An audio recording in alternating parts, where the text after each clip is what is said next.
जय भीम दोस्तों। परीक्षा पे चर्चा भारत सरकार द्वारा आयोजित एक ऐसा विशेष मंच है जहां देश भर से कुछ चयनित विद्यार्थी सीधे प्रधानमंत्री से संवाद करते हैं और अपनी जिज्ञासाएं साझा करते हैं। ये आयोजन हर साल होता है और इस बार की चर्चा कुछ खास वजहों से बेहद अलग रही। इस वर्ष मंच पर केवल परीक्षाओं की चिंता नहीं उठी, बल्कि वो आवाजें भी सुनाई दी जिन्हें अक्सर दबा दिया जाता है। उन्हीं में से एक आवाज थी एक दलित छात्रा की।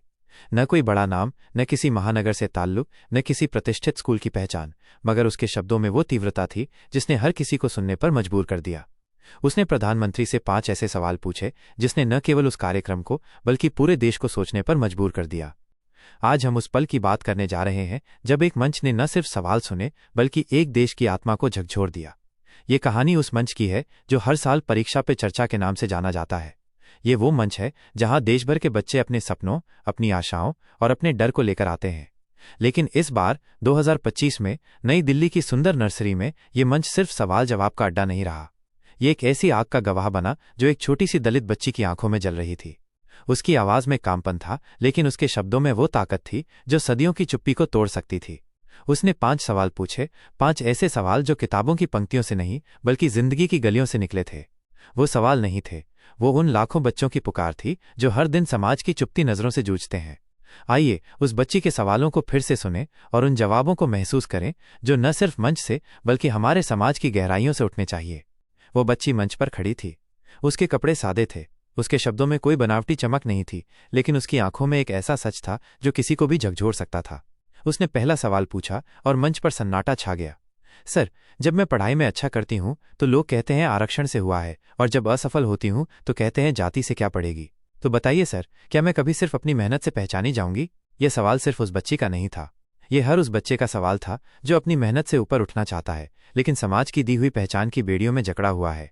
यह सवाल उस दर्द का प्रतीक था जो सदियों से हमारे समाज के सीने में चुभा हुआ है। प्रधानमंत्री ने उसकी ओर देखा। उनकी आंखों में एक गहरी संवेदना थी, जैसे वे उस बच्ची के दर्द को अपनी आत्मा में महसूस कर रहे हों। उन्होंने कहा, बेटी, तुम्हारा सवाल मेरे दिल को छू गया। ये सच है कि हमारा समाज अभी भी उन बेड़ियों से पूरी तरह मुक्त नहीं हुआ है जो हमें जाति और आरक्षण के नाम पर बांधती हैं। लेकिन मैं तुमसे वादा करता हूं, तुम्हारी मेहनत कभी बेकार नहीं जाएगी। तुम्हारी मेहनत तुम्हारी पहचान है और उसे कोई नहीं छीन सकता। समाज की सोच बदलने में वक्त लगता है, लेकिन तुम जैसे बच्चे जो इतनी हिम्मत के साथ अपने सवाल उठाते हैं, वही इस बदलाव की शुरुआत है। तुम्हें अपनी मेहनत पर भरोसा रखना है। जब तुम अपनी मेहनत से आगे बढ़ोगी तो एक दिन लोग तुम्हें सिर्फ तुम्हारी उपलब्धियों से जानेंगे, न कि तुम्हारी जाति या आरक्षण से। उन्होंने आगे कहा, मैं जानता हूं यह आसान नहीं है। हर दिन तुम्हें उन नजरों से जूझना पड़ता है जो तुम्हारी मेहनत को कम आंकती हैं।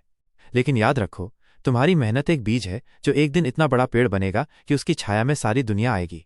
मैं तुमसे कहता हूं, हर बार जब कोई तुम्हारी मेहनत को आरक्षण से जोड़े, तुम और मेहनत करो। हर बार जब कोई तुम्हारी जाति को तुम्हारी कमजोरी बताए, तुम और मजबूत बनो। तुम्हारा हौसला, तुम्हारी लगन और तुम्हारा आत्मविश्वास ही वो जवाब है जो समाज को देना है। और हाँ, मैं यहाँ ये भी कहना चाहता हूँ कि हमें समाज के हर व्यक्ति को अपनी सोच बदलनी होगी। हमें हर बच्चे की मेहनत को उसकी जाति से अलग करके देखना होगा। ये बदलाव तुम जैसे बच्चों की हिम्मत से ही आएगा। मंच पर तालियों की गड़गड़ाहट गूंजी, लेकिन वो बच्ची अभी भी शांत थी। उसने दूसरा सवाल पूछा, सर, जब मैं स्कूल जाती हूँ तो मेरा नाम बाद में, जाति पहले पूछी जाती है। क्या पढ़ाई के लिए जाति जानना जरूरी है? ये सवाल एक तीर की तरह था जो सीधे समाज की उस मानसिकता पर लगा जो बच्चों को उनके नाम से नहीं, उनकी जाति से पहचानती है। ये सवाल उस रोजमर्रा की पीड़ा को बयान करता था जो वो बच्ची हर सुबह सहती थी। प्रधानमंत्री ने एक गहरी सांस ली। उनकी आवाज में एक दर्द था, लेकिन साथ ही एक दृढ़ संकल्प भी। बेटी, तुम्हारा ये सवाल मुझे सोचने पर मजबूर करता है। ये सच है कि हमारा समाज अभी भी उन पुरानी परंपराओं में उलझा हुआ है जो हमें एक दूसरे को इंसान के रूप में देखने से रोकती हैं। पढ़ाई का मकसद है तुम्हें एक बेहतर इंसान बनाना, तुम्हें तुम्हारे सपनों तक पहुंचाना। इसमें जाति का कोई स्थान नहीं होना चाहिए। स्कूल वो जगह है जहां तुम्हारा नाम, तुम्हारी मेहनत और तुम्हारे सपने सबसे पहले होने चाहिए। मैं तुमसे कहता हूं, जो लोग तुम्हारी जाति पूछते हैं उन्हें जवाब दो कि तुम एक सपने देखने वाली बेटी हो, एक मेहनती छात्रा हो। तुम्हारी पहचान तुम्हारा ज्ञान है, तुम्हारी हिम्मत है। उन्होंने आगे कहा, मैं शिक्षकों और माता पिता से भी अपील करता हूं, हमारे बच्चों को जाति की बेड़ियों में न बांधें। उन्हें वो माहौल दें जहां वे सिर्फ अपने काम से जाने जाएं। हमें स्कूलों में ऐसी संस्कृति बनानी होगी जहां हर बच्चा बिना किसी भेदभाव के अपनी पूरी क्षमता के साथ आगे बढ़े। और हाँ बेटी, तुम्हें भी अपने भीतर ये विश्वास रखना होगा कि तुम्हारी जाति तुम्हारी कमजोरी नहीं बल्कि तुम्हारी ताकत है। तुम उस समुदाय से आती हो जिसने सदियों तक संघर्ष किया और फिर भी हार नहीं मानी। ये तुम्हारी ताकत है, इसे गर्व से अपनाओ, लेकिन अपनी पहचान को सिर्फ अपनी मेहनत से बनाओ। वो बच्ची अब थोड़ा और आत्मविश्वास के साथ खड़ी थी। उसने तीसरा सवाल पूछा, सर, आप डिजिटल इंडिया की बात करते हैं, लेकिन जब हमारे जैसे दलित बच्चे मोबाइल, इंटरनेट या लैपटॉप नहीं खरीद पाते, तो क्या हम भी उस डिजिटल इंडिया का हिस्सा हैं? ये सवाल विकास की उस चमकदार तस्वीर पर एक गहरा सवालिया निशान था, जिसमें कई बार गांवों और झुग्गियों में रहने वाले बच्चे धुंधले पड़ जाते हैं। प्रधानमंत्री की आंखों में एक चमक थी, लेकिन साथ ही एक गहरी चिंता भी। बेटी, तुमने बहुत बड़ा सवाल पूछा है। डिजिटल इंडिया का सपना सिर्फ शहरों के लिए नहीं, बल्कि हर गांव, हर झुग्गी और हर उस बच्चे के लिए है जो अपने सपनों को सच करना चाहता है। मैं मानता हूं कि अभी बहुत से बच्चों तक वो सुविधाएं नहीं पहुंच पाई हैं जो डिजिटल इंडिया का हिस्सा है, लेकिन मैं तुमसे वादा करता हूं, हमारी सरकार इस दिशा में काम कर रही है। हम चाहते हैं कि हर बच्चे के हाथ में एक स्मार्टफोन हो, हर गांव में इंटरनेट हो और हर स्कूल में डिजिटल शिक्षा हो। उन्होंने आगे कहा, लेकिन बेटी, डिजिटल इंडिया सिर्फ उपकरणों की बात नहीं है, ये उस सोच की बात है जो हर बच्चे को बराबर का मौका देती है। तुम जैसे बच्चों की हिम्मत, तुम्हारा जज्बा और तुम्हारी मेहनत ही वो डिजिटल इंडिया है जिसे हम बनाना चाहते हैं। मैं जानता हूं, यह आसान नहीं है। जब तुम्हारे पास संसाधन नहीं होते तो सपने देखना भी मुश्किल हो जाता है, लेकिन याद रखो, तुम्हारी आंखों में जो सपने हैं वे किसी स्मार्टफोन से ज्यादा ताकतवर हैं। हमारी सरकार स्कूलों में मुफ्त डिजिटल संसाधन, मुफ्त इंटरनेट और स्कॉलरशिप प्रोग्राम्स के जरिए तुम जैसे बच्चों तक पहुंचने की कोशिश कर रही है। और मैं समाज से भी अपील करता हूं, हमें उन बच्चों को सपोर्ट करना होगा जो संसाधनों की कमी से जूझ रहे हैं। अगर हम एक दूसरे का हाथ थामें तो डिजिटल इंडिया का सपना हर बच्चे का सच बनेगा। मंच पर अब एक अलग ही ऊर्जा थी। वो बच्ची अब सिर्फ सवाल नहीं पूछ रही थी, वो समाज को एक आईना दिखा रही थी। उसने चौथा सवाल पूछा, सर, हमें मंदिरों में जाने से रोका जाता है, लेकिन मंदिरों की सफाई के लिए बुलाया जाता है। क्या यही है सबका साथ, सबका विकास? यह सवाल सीधे भारत की आत्मा से टकराया। ये उस दर्द की पुकार थी जो सदियों से मंदिरों की सीढ़ियों पर, गांवों की गलियों में और समाज की दीवारों पर लिखा गया है। प्रधानमंत्री का चेहरा गंभीर हो गया। उनकी आवाज में एक दर्द था, लेकिन साथ ही एक संकल्प भी। बेटी, तुम्हारा ये सवाल मुझे झकझोरता है। सबका साथ, सबका विकास सिर्फ एक नारा नहीं है, ये हमारा वादा है। लेकिन मैं मानता हूं कि ये वादा अभी पूरी तरह सच नहीं हुआ है। जब तुम्हें मंदिर में प्रवेश से रोका जाता है लेकिन सफाई के लिए बुलाया जाता है, तो ये हमारे समाज की वो कमजोरी है जिसे हमें स्वीकार करना होगा। मैं तुमसे कहता हूं, तुम्हारा हक सिर्फ मंदिर की सफाई का नहीं, बल्कि उस मंदिर में पूजा करने का भी है। तुम्हारा हक उस सम्मान का है जो हर इंसान को मिलना चाहिए। उन्होंने आगे कहा, हमें अपने समाज को ये समझाना होगा कि भगवान का मंदिर हर उस इंसान के लिए है जो अपने दिल में श्रद्धा रखता है। जाति, धर्म या सामाजिक स्थिति का वहां कोई स्थान नहीं होना चाहिए। मैं मंदिरों के पुजारियों, समाज के नेताओं और हर उस व्यक्ति से अपील करता हूं, हमें इस भेदभाव को खत्म करना होगा।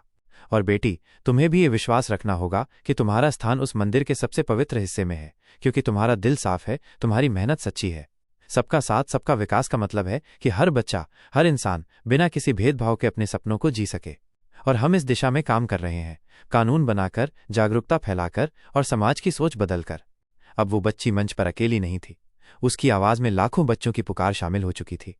उसने अपना अंतिम और सबसे गहरा सवाल पूछा, सर, जब कोई दलित बच्चा टॉपर बनता है तो कहा जाता है आरक्षण से पास हुआ, लेकिन जब वही बच्चा गटर में मरता है तो पूरा देश चुप क्यों हो जाता है? यह सवाल हवा में तैर रहा था। यह सिर्फ एक सवाल नहीं था, यह उस बच्ची के दर्द, उसकी हिम्मत और उसकी उम्मीद का प्रतीक था। यह सवाल हर उस दिल में उतर गया जो इसे सुन रहा था। प्रधानमंत्री की आंखें नम हो गईं। उनकी आवाज में एक गहरा दर्द था, लेकिन साथ ही एक ऐसा संकल्प जो पहाड़ों को हिला सकता था। बेटी, तुम्हारा यह सवाल मेरे दिल को चीर गया। यह सच है कि हमारा समाज अभी भी उस मुकाम तक नहीं पहुंचा जहां हर इंसान को उसकी मेहनत और उसकी काबिलियत से आंका जाए। जब कोई दलित बच्चा टॉपर बनता है तो उसकी मेहनत को कम करके आंका जाता है, और जब कोई बच्चा गटर में मरता है तो हमारी चुप्पी हमारे समाज की सबसे बड़ी नाकामी है। मैं तुमसे वादा करता हूं, हम इस चुप्पी को तोड़ेंगे। हमारी सरकार मैनुअल स्कैवेंजिंग को खत्म करने के लिए कड़े कदम उठा रही है। हम मशीनों के इस्तेमाल को बढ़ावा दे रहे हैं ताकि कोई भी इंसान ऐसी खतरनाक परिस्थितियों में काम ना करे। उन्होंने आगे कहा, लेकिन ये सिर्फ सरकार की जिम्मेदारी नहीं है, यह हम सबकी जिम्मेदारी है। हमें अपने समाज को ये समझाना होगा कि हर इंसान की जान कीमती है। हमें ये सुनिश्चित करना होगा कि कोई भी बच्चा अपनी जाति की वजह से गटर में न उतरे, और जब कोई बच्चा टॉपर बने तो हमें उसकी मेहनत को सलाम करना होगा, न कि उसकी जाति को देखना। बेटी, तुम्हारा ये सवाल एक आंदोलन की शुरुआत है।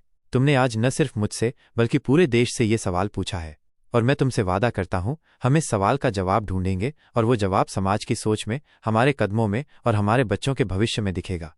मंच पर अब सन्नाटा नहीं था, वहां एक नई ऊर्जा थी, एक नया संकल्प था।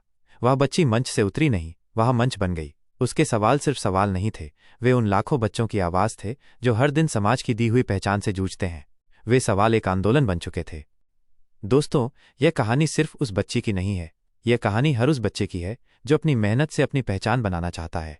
यह कहानी हर उस माता पिता की है जो अपने बच्चे को बिना किसी भेदभाव के बड़ा होते देखना चाहते हैं। यह कहानी हर उस शिक्षक की है जो अपने छात्रों को सपनों के पंख देना चाहता है। और सबसे ज्यादा, यह कहानी हम सबकी है। हमें इन सवालों को सिर्फ सुनना नहीं है, हमें इनका जवाब देना है। हमें अपने समाज को वो आईना दिखाना है जिसमें वो अपनी कमियों को देखे और उन्हें सुधारने का संकल्प ले। आइए हम सब मिलकर उस बच्ची की आवाज को और बुलंद करें। आइए हम एक ऐसे भारत का निर्माण करें जहां हर बच्चा अपनी मेहनत से पहचाना जाए, जहां जाति, धर्म या आर्थिक स्थिति किसी के सपनों की राह में बाधा न बने।